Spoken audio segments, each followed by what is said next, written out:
નમસ્કાર મિત્રો, સ્વાગત છે તમારું એચએનજી સ્ટડી પોઈન્ટ યુટ્યુબ ચેનલના નવા એક વિડીયોમાં। મિત્રો, આજના આ વિડીયોમાં આપણે જીએસઆરટીસી એટલે કે ગુજરાત રાજ્ય માર્ગ વાહન વ્યવહાર નિગમ દ્વારા જે હેલ્પરની જગ્યાઓ બહાર પાડવામાં આવી છે, જે નવી ભરતી બહાર પાડવામાં આવી છે, એના વિશેની સંપૂર્ણ માહિતી મેળવવાના છીએ। મિત્રો, આ વિડીયોમાં આપણે જોઈશું કે આના માટે ફોર્મ ભરવાના ક્યારથી શરૂ થશે, ફોર્મ ભરવાની અંતિમ તારીખ કઈ રહેશે, કુલ કેટલી જગ્યાઓ રહેશે, પગાર ધોરણ શું રહેશે, શૈક્ષણિક લાયકાત, વય મર્યાદા તથા પરીક્ષા પદ્ધતિ કયા પ્રકારની રહેશે એ વિશેની સંપૂર્ણ માહિતી આ વિડીયોમાં આપણે મેળવવાના છીએ। મિત્રો, જો તમે HNG study point YouTube channel ઉપર નવા હોય અને ચેનલને હજુ સુધી સબસ્ક્રાઇબ ના કરી હોય તો આવી નવી ભરતી વિશેની અપડેટ હોય, કોલેજની પરીક્ષા વિશેની વાત હોય કે પછી શિક્ષણ જગતને લગતી કોઈ પણ માહિતી હોય તે મેળવવા માટે એચએનજી સ્ટડી પોઈન્ટ ચેનલને જરૂરથી સબસ્ક્રાઇબ કરી લેજો। તો હવે શરૂ કરીએ આજનો આ વિડીયો। તો સૌપ્રથમ આપણે જોઈએ કે આમાં કુલ કેટલી જગ્યાઓ છે। તો હેલ્પર માટેની આ જે જગ્યાઓ છે એમાં કુલ 1658 કુલ જગ્યાઓ છે અને અહીંયા તમે જોઈ શકો છો આ જગ્યા માટે ફિક્સ પગાર છે। 5 વર્ષ માટે 21,100 રૂપિયા પગાર રહેશે। હવે આગળ જોઈએ કક્ષાવાર કેવી રીતે જગ્યાઓ આપેલી છે અહીંયા।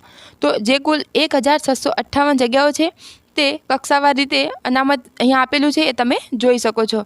હવે આના માટે ફોર્મ ભરાવાના જે છે એ ક્યારથી શરૂ થશે, તો ફોર્મ ભરવાના જે છે એ તારીખ 6 ડિસેમ્બર 2024થી શરૂ થઈ ચૂક્યા છે અને ફોર્મ ભરવાની જે અંતિમ તારીખ છે એ તારીખ 5 જાન્યુઆરી 2025 રહેશે।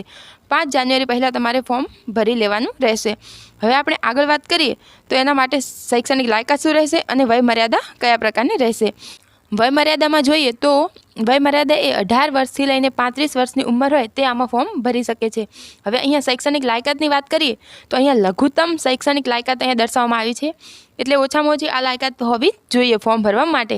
તો એમાં છે સરકાર માન્ય આઈટીઆઈનો મિકેનિક મોટર વ્હીકલ અથવા મિકેનિક ડીઝલ અથવા જનરલ મિકેનિક અથવા fitter, Turner, electrician, seat metal worker, automobiles body repairer કે પછી વેલ્ડર અથવા વેલ્ડર કમ ફેબ્રિકેટર, આ જે અહીંયા કોર્સ આપેલા છે એનો ઓછામાં ઓછો 1 વર્ષનો કોર્સ પાસ કરેલો હોવો જોઈએ, એ લોકો આના માટે ઇલિજિબલ રહેશે। હવે અહીંયા આગળ આપેલું છે કે અગ્રતા માટે વધારાની શૈક્ષણિક લાયકાત ઉપર દર્શાવી એ લઘુત્તમ શૈક્ષણિક લાયકાત હતી, એ તો હોવી જ જોઈએ। એના સિવાય વધારાના માર્ક્સ મેળવવા માટે અહીંયા બીજી પણ શૈક્ષણિક લાયકાત જો તમે ધરાવતા હોય તો એ આપવામાં આવેલી છે।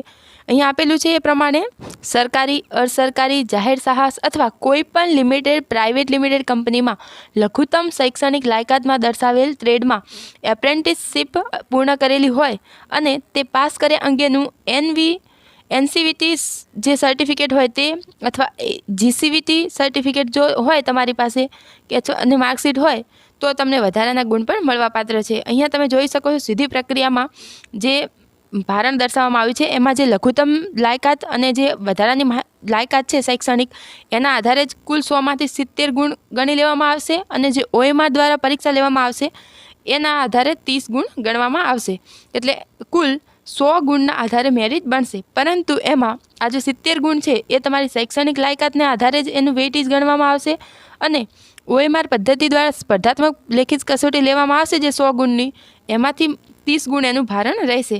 હવે જે ઓએમઆર પદ્ધતિ લેખિત પરીક્ષા લેવામાં આવશે એમાં કેવી રીતે ગણવામાં આવશે, તો ઓએમઆર પદ્ધતિથી સ્પર્ધાત્મક લેખિત કસોટી 100 ગુણની પરીક્ષા લેવાશે અને એમાંથી 30 વેઇટેજ ગુણમાં ફેરવવામાં આવશે। હવે એ 100 ગુણમાં કેવો અભ્યાસક્રમ રહેશે, કેવું પેપર રહેશે, તો અહીંયા દર્શાવવામાં આવ્યું છે ઓએમઆર પદ્ધતિની પરીક્ષાનું લેખિત કસોટી કેવી રહેશે। તો કુલ 100 ગુણનું પેપર રહેશે, 2 કલાકનો સમયગાળો અને જે પ્રશ્નપત્ર છે એનો અહીંયા સિલેબસ તમને આપવામાં આવ્યો છે। એમાં સામાન્ય જ્ઞાન, ગુજરાતનો ઇતિહાસ, ભૂગોળ, ગુજરાતના વર્તમાન બનાવો જે ધોરણ 10 કક્ષાનું રહેશે એના કુલ 30 ગુણ રહેશે। ત્યારબાદ ગુજરાતી વ્યાકરણ છે એના 5 ગુણ રહેશે, અંગ્રેજી વ્યાકરણના 5 ગુણ રહેશે અને લાયકાતના વિષય વસ્તુને લગતા જે પ્રશ્નો હશે એના કુલ 50 ગુણ રહેશે અને કોમ્પ્યુટરના ઉપયોગની પાયાની જાણકારીના પ્રશ્નો છે એના 10 ગુણ રહેશે। એમ કરીને કુલ 100 ગુણનું પ્રશ્નપત્ર રહેશે અને આ જે 100 ગુણમાંથી તમે મેળવેલા ગુણને 30 ગુણ ભારના આધારે એમાં ફેરવવામાં આવશે અને પછી જે કુલ 100 ગુણ થશે એના આધારે તમારું મેરિટ બનવામાં આવશે। આ ઉપરાંત હવે અહીંયા પગાર ધોરણ પણ દર્શાવવામાં આવ્યું છે, જે પગાર ધોરણ છે એ કુલ અહીંયા 21,100 રૂપિયા રહેવાનું છે, જેની આપણે અગાઉ પણ વાત કરી ચૂક્યા છીએ। અને જે વય મર્યાદા છે એમાં કેટેગરી વાઇઝ છૂટછાટ પણ મળવાપાત્ર રહેશે। તો આ હતો મિત્રો હેલ્પરની જગ્યાઓ વિશેનો સંપૂર્ણ વિડીયો। જે લોકો આમાં ફોર્મ ભરવા માગે છે તે ઓજસની વેબસાઇટ ઉપર જઈને ફોર્મ ભરી શકે છે.